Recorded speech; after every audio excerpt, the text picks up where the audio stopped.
Another day, another webcam. But this one states that it's the new standard for webcams. So let's find out if it's true.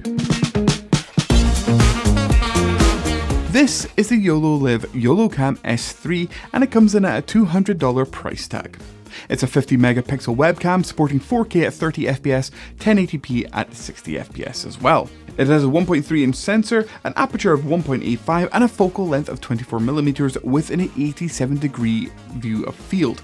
So pretty much it's kind of very similar exactly what my DSLR is on my main streaming setup, so this will be very interesting to try out. It has an ISO range from 100 to 12,800, which basically kind of boosts their theory that this is very good in low lighting. It also has a 4x digital zoom, which they claim does not blur or pixelate, and on top of that as well, you can either have the camera at landscape or vertical via the magnets on the mounting system. Inside the box you get the camera itself, the magnetic mount, a cable, instructions, and that's kind of all there is to it. The camera itself and the mount are both solid metal, and I tell you one thing, I feel I could throw this thing around and not feel bad about it. This thing is sturdy, it's built to last. The camera uses YoloLive's own software, promising the customization level of DSLRs, so we're going to get into that in just a second. It also features color grading using what they are calling Picasso Resolve, which apparently is patent pending, so I'm guessing this is YoloLive's own version of color grading. And on top of that as well, if you do not want to fully customize your camera exactly the way you want, going to nitty and gritty, you can literally go through an AI wizard walkthrough, which we'll be testing out, which is a very interesting feature to me. And here it is. This is the YOLO S3 in all of its glory. I thought I'm just going to do standard lighting just for the very start of this. At the same time too, I'm also filming at 30 FPS in 4K. So basically the camera is regulated to 25 and 30 FPS at 4K, but then if you want to go up to 50 or 60, it goes down to 1080p. However, when you do actually get down to those modes, you get a slight crop of the camera. Like, well, not even slight, it zooms in quite a wee bit. So I figured I would actually just give you guys a full spectrum of exactly what you'd be expecting at 4K from this camera. So yeah, let's get into the software. Let's have a wee look into it. Let's just see what it's all about, shall we? So here we have YoloLive Compose on the left-hand side now. So this is just generally kind of the kind of out-the-box settings that you've got for this. I've not gone through any of this yet at all. I had a little look around to see exactly what is what as well. So it's kind of very similar to, I'm going to say, OBSBot in terms of the look and the presentation of it with the reds and the blacks and everything too. So this window also hovers on top of all your other windows on your desktop. So if you need to quickly customize stuff while live or anything like that, you can do so through this.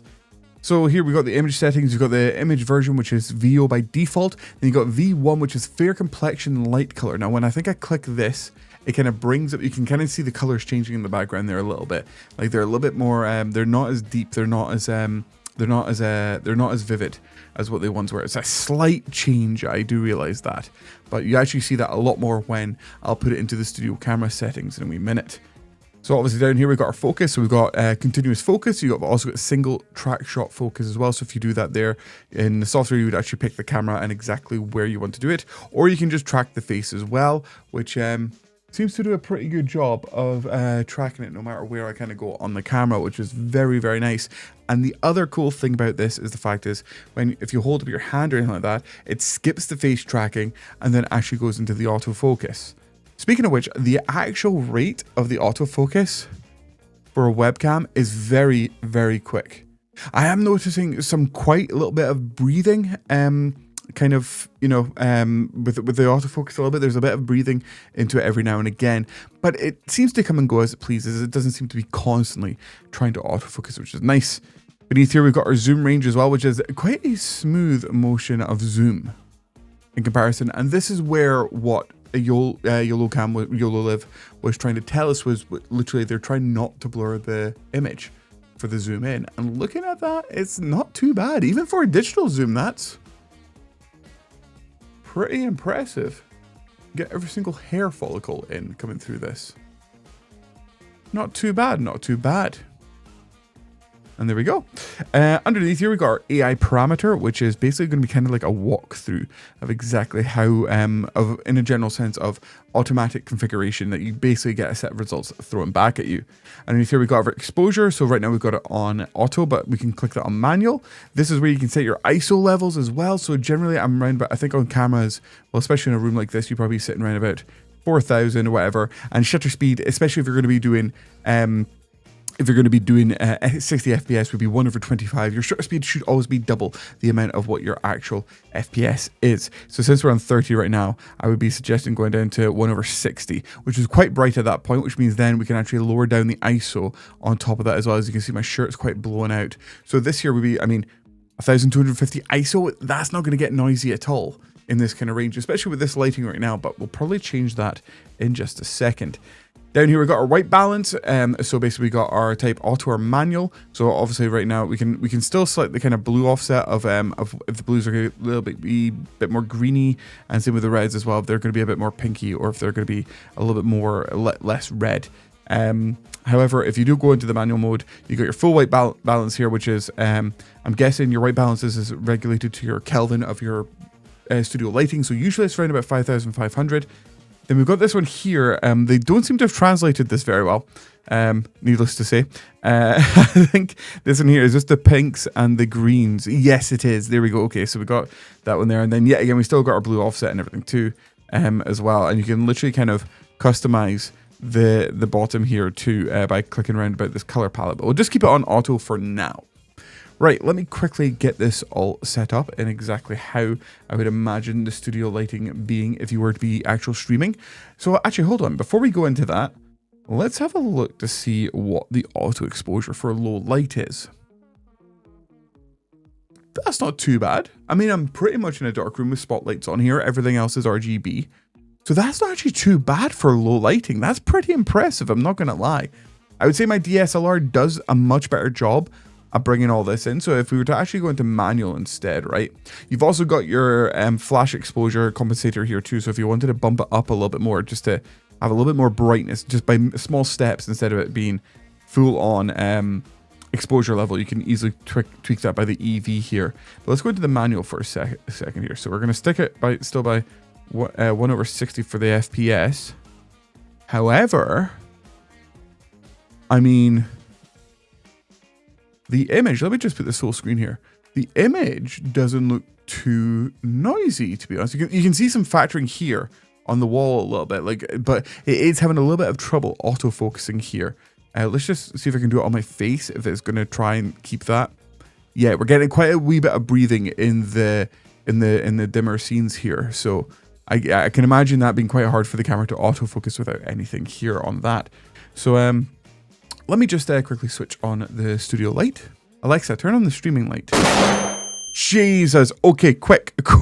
Okay, so now our ISO is around about, well, what we said about 1250 to begin with, but I think we could probably bump that up. Okay, there we go. That's not actually too bad, to be honest. Color is a little bit cold, but we can easily go through everything else to make sure it's a little bit nicer. So let's just go back onto the software here. So on the left-hand side too, you've also got your, what they call this, I think it was the Picasso Resolve they were calling it, which is kind of, it basically captures your image by the looks of things here. And what that then does, you can then select your kind of white point or your different colors if you're wanting to try and kind of alter them a little bit more. So say for example, we've got the blues here in the background.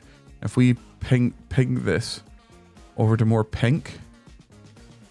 Okay, so this is the brightness instead. Oh, okay. So we can bring this right. Oh my God, look at that. That's literally taken my blue background and changed it out into a full on pink.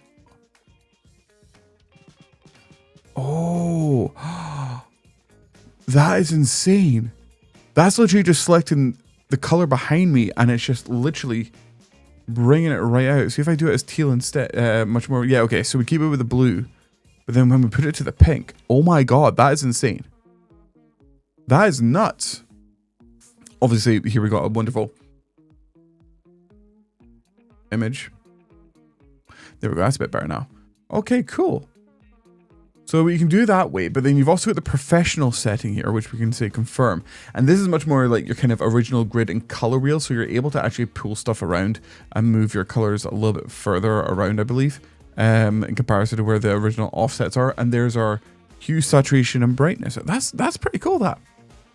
I'm not going to lie. That's, I'm kind of liking that. That's a very nice touch, especially for the people that are actually into videography and editing. That's a nice little touch there. We've also got our scene here down the bottom. I've still not figured out how. Save scene. Here we go. Oh, so depending on your scene setup, you could literally save the scene and be like, okay, requires a login. You can actually sit there and save your different scenes out onto this, which is very handy. We've also got the settings as well, which is basically your firmware. Make sure that you got the latest firmware and your hotkeys as well, if you want to turn them on and off of, like, if you've got multiple cams, I'm guessing. That's very cool. I like that.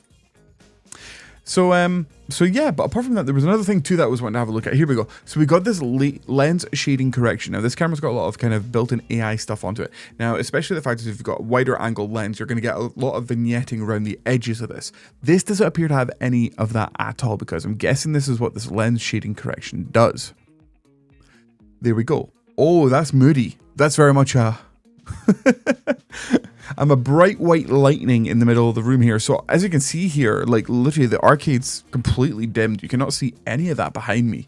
So let's just turn that back up. Yeah, there you go. And even then too, the wall here, that there is completely lost when you don't have that shading correction on. So that looks really, I mean, in general sense, I might say this could be the competitor of the webcam of 2025. This is insane. So let's try out this AI parameter here. I'm very intrigued about this. Okay, we need to log in. Okay. Let me just get this for us, guys. 1 second. Right, there we go. We're logged in. So let's see what happens now when I do this AI parameter. I'm intrigued by this. Right, so here we are. So I just had to basically I had to disable my actual webcam within OBS to be able to access this feature. So just make sure that your camera's not in use when you're wanting to do your AI tuning. So let's try this out. Confirm. Okay. This is taking a little while. Oh, okay. It's me. Oh, okay. So now this says, please select your preferred streaming image brightness. Okay, I would say probably the third one's looking pretty good, to be honest. Like the shirt here is quite blown out. This one here seems quite even, and it's less shiny around about the edges. Okay, we'll do that. We're still trying to keep. Okay, here we go. Next one. Okay. I mean, I feel there's not really too much of a difference between them. This one here on the left, the skin tone doesn't look like as if it's been. That there seems like it's darkened quite a bit there. And it's got a little bit more yellow tinge around the beard. Okay, so that's interesting. So let's go to here, confirm that. Okay. So I'm guessing that completely... Sharpness, contrast, okay. White balance. There we go. So that there has created a manual white balance for us that we can then save out in a new scene. So if I sit here and say save scene, AI tuning, confirm. Okay, I can't do spaces on that, but that's fine. I'm guessing this writes it to my account, so if I ever log in again, I'll still have my scenes. So there we go. So we had our standard one, which is there. You can kind of see the colors a lot more blue. Whereas with the AI tuning one, yeah, okay, that actually kind of worked. That's pretty impressive. Yeah, not gonna lie, this webcam is definitely a nifty piece of kit, to say the least. Wow. And I'm guessing you could, like, if you go into a different scenario, then you could literally just easily just set up your AI configuration side of things. And then within that, you could obviously just quickly edit stuff and just have it set up and save that as a scene, especially if you're moving around with this camera. Yeah, this is, I mean, $200. If I had a Sony a6000, I would probably replace that with this, just for the sheer size of it and the actual customization they get within the software. I still am noticing a little bit of breathing though, in terms of, you can see it trying to focus. Whereas if I put it onto my face, is that a little bit better? Yeah. I would say the face focus a little bit, but here we go. So here's the spot focus. So I feel like, okay, cool. Just if you could focus on my eye, that'd be great. So there we go. That's the focus there. So wherever the spot is that you select on the screen, you can then focus on all those different parts around the room. That's actually kind of cool, to be honest. Like if you had this loaded up and you're like, oh yeah, guys, check this thing out in the background, you can then actually sit there and point to it and you'll be completely blurred out. That's kind of cool. And I'm guessing with hotkeys, you might be able to. No, I think the hotkeys are only for within the setting for the zoom, from what I can see.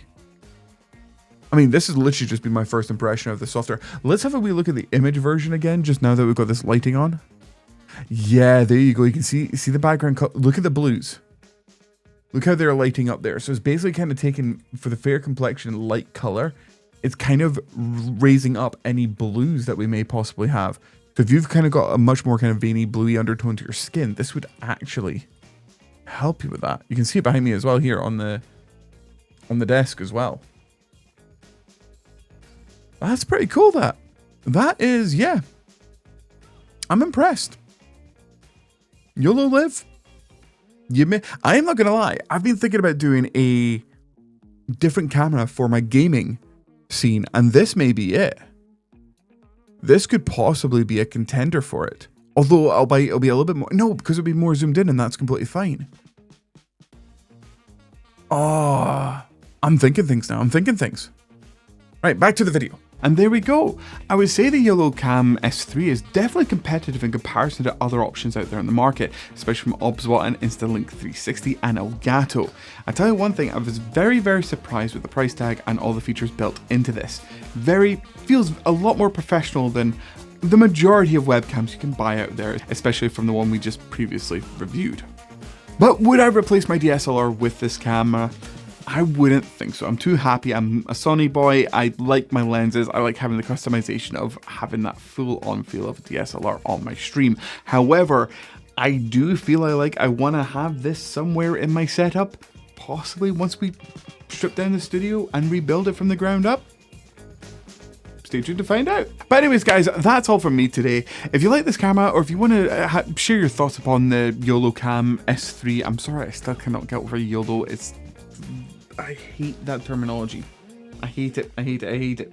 However, the camera speaks more than the actual product naming itself. So if you guys want to let me know what you think about the S3, let me know in the comments down below. Does it meet your expectations? Is there a better option out there for a cheaper price point?